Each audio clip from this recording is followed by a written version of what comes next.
السلام علیکم۔ آج آپ کی خدمت میں ایک بہت ہی خاص اور مجرب وظیفہ لے کر حاضر ہوئی ہوں۔ یہ روحانی وظیفہ اللہ تعالیٰ کا ایک نام کا وظیفہ ہے۔ تو یہ وظیفہ جو کوئی بھی کرتا ہے چند دنوں میں، جسے کہ 5 دنوں سے منسوب کیا گیا ہے، چند دنوں میں وہ شخص اتنا مال و مال ہو جاتا ہے کہ اسے خود کو سمجھ نہیں آتی کہ یہ رزق کہاں سے آ رہا ہے۔ اللہ تعالیٰ کی ذات جو کہ انسان کے لیے رحمان ہے، رحیم ہے، وہ اپنے بندے کو اپنا نام پکارنے پہ اس قدر رزق فراہم کرتا ہے، اس قدر وافر رزق عطا فرماتا ہے کہ بندہ اپنے رب کا شکر ادا کرتے کرتے نہیں تھکتا۔ تو آپ لوگ یہ وظیفہ ضرور کریں،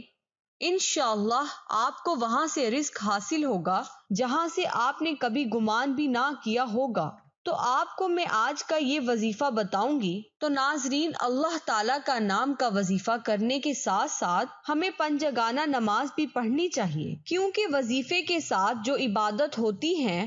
وہ بھی بہت زیادہ ضروری ہوتی ہیں۔ خاص کر کے عبادت کے بعد جو دعا مانگی جاتی ہے، اس دعا کی الگ ہی بات ہے کہ اللہ تعالیٰ کی عظیم رحمتوں کو جو باوجود گناہ اس کے حال پر رحم کرتا ہے، اس کو یاد کر کے ہر وقت شرمندہ ہوتے رہنا چاہیے، اور جس کے لیے دعا کے دروازے کھلتے ہیں، حجابت قبولیت کے دروازے بھی کھل جاتے ہیں۔ تو شروع میں اللہ تعالیٰ کو اس کے محبوب نام سے پکاریں۔ رسول پاک صلی اللہ علیہ وآلہ وسلم فرماتے ہیں، اللہ تعالیٰ نے اس میں پاک الرحمن الرحیم پر ایک فرشتہ مقرر فرمایا ہے کہ جو شخص اسے 3 بار کہتا ہے، فرشتہ ندا کرتا ہے، مانگ کے تیری طرف متوجہ ہے، تو اور بار بار دعا کی قبولیت میں بہت اثر رکھتا ہے۔ قرآن مجید میں اس لفظ مبارک کو 5 بار ذکر کر کے اس کے بعد ارشاد فرمایا کہ ان کی دعا قبول کی۔ ان کے رب نے امام جعفر صادق رضی اللہ تعالی عنہ سے منقول ہے کہ جو شخص اس وقت 5 بار یا ربنا کہے، اللہ تعالیٰ اسے اس چیز سے جس کا خوف رکھتا ہے امان بخشے، اور جو چیز چاہتا ہے عطا فرمائے۔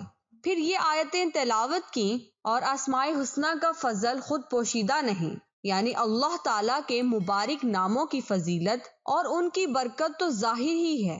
تو اللہ کا نام لے کر جو بھی بندہ دعا مانگتا ہے، اس کی وہ دعا قبول کر لی جاتی ہے۔ صحیح حدیث میں نبی کریم صلی اللہ علیہ وآلہ وسلم نے تعلیم فرمایا کہ یوں دعا کی جائے، الہی میں تجھ سے مانگتی ہوں اور تیری طرف توجہ ہوتی ہوں، تیرے نبی محمد صلی اللہ علیہ وآلہ وسلم کے وسیلے سے جو مہربانی کے نبی ہیں۔ یا رسول اللہ صلی اللہ علیہ وآلہ وسلم، میں نے حضور کے وسیلے سے اپنے رب کی طرف توجہ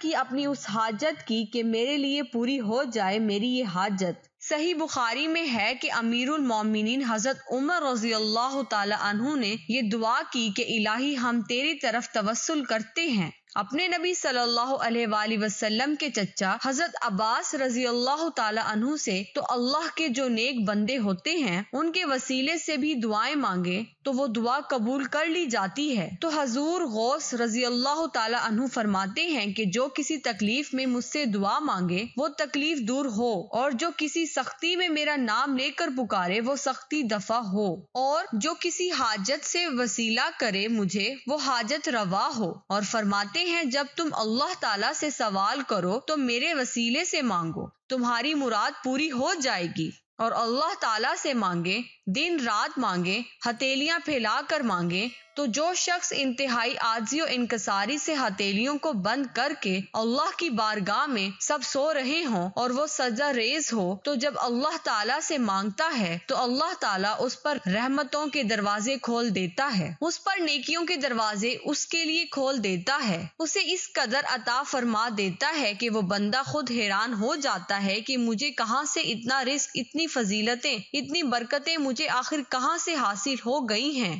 اور جو بہنیں بھائی اکثر پریشان رہتے ہیں، قرضوں میں جکڑے ہوئے ہیں، پریشانیوں میں گھرے ہوئے ہیں، قرضہ اس قدر ہے کہ بڑھتا ہی جا رہا ہے اور رزق ہے کہ آ ہی نہیں رہا، اور اگر کوئی کاروبار شروع کرتے ہیں اور وہ کاروبار چل نہیں پاتا ہے، یا کہ انہیں دولت چاہیے اور دولت نہیں مل رہی تو اب یہ ضروری نہیں کہ دولت، بعض لوگ یہ کہتے ہیں کہ دولت ہر وقت نہیں مانگنی چاہیے، تو دولت حاصل کر کے بھی انسان غریبوں کی مدد کر سکتا ہے، صدقہ کر سکتا ہے، خیرات کرے، تو دولت مانگنا کوئی بری بات نہیں، یہ اللہ تعالیٰ کی دین ہے، اسے اگر حاصل کر لیا جائے تو یہ کچھ برا نہیں ہے۔ تو اللہ تعالیٰ سے ہر وقت مانگتے رہو، اللہ تعالیٰ سے کثرت سے مانگتے رہو۔ آج جو میں آپ کے لیے اللہ تعالیٰ کے نام کا وظیفہ لے کر آئی ہوں، وہ آپ نے چلتے پھرتے پڑھتے رہنا ہے۔ 5 دن کے اندر اندر آپ کو اتنی دولت مل جائے گی کہ آپ کو یقین نہیں آئے گا کہ 5 دن لگاتار آپ نے یہ عمل کرنا ہے۔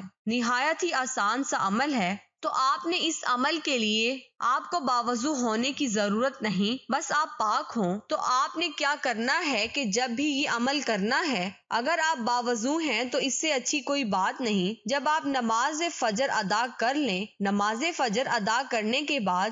آپ نے جب جائے نماز سے کھڑے ہونا ہے تو آپ نے چلتے پھرتے یہ عمل شروع کر دینا ہے، اور ایک دن میں صبح سے شام تک آپ سے جتنا ہو سکے آپ پڑھیں، اس کی کوئی تعداد متعین نہیں ہے۔ آپ صبح سے شام تک جب آپ کو ذہن میں آئے، جب یاد آئے، آپ اس کو پڑھتے رہیں، لگاتار پڑھتے رہیں۔ پڑھنا کیا ہے؟ آپ نے پڑھنا ہے بسم اللہ الرحمن الرحیم، یا مالک الملک یا ذوالجلال والاکرام، یا مالک الملک یا ذوالجلال والاکرام۔ تو سامنے میں نے اسکرین پر یہ لکھ دیا ہے، یہ آپ نے لگاتار یہ پڑھنا ہے، یا مالک الملک یا ذوالجلال والاکرام، یا مالک الملک یا ذوالجلال والاکرام۔ اور جب بھی آپ نے یہ شروع کرنا ہے، اس کے اول اور آخر میں 11 مرتبہ درود پاک پڑھ لینا ہے۔ اور میں نے آپ کو جیسے کہ پہلے بھی بتایا ہے کہ اس کی کوئی خاص حد نہیں ہے، خاص کوئی اس کا ہنس نہیں ہے، اتنا ہی پڑھنا ہے صبح سے شام تک جس قدر ہو سکے۔ تسبیح اپنے ہاتھ میں پڑھ لیں اور کوشش کریں کہ زیادہ سے زیادہ اس اسم کو پڑھتے رہیں۔ آپ دیکھیں گے کہ اس قسم کی ایسی برکات ظاہر ہوں گی کہ 5 دن کے عمل سے آپ لوگ کروڑ پتی ہو جائیں گے، ارب پتی ہو جائیں گے۔ لیکن آپ نے یہ کرنا ہے،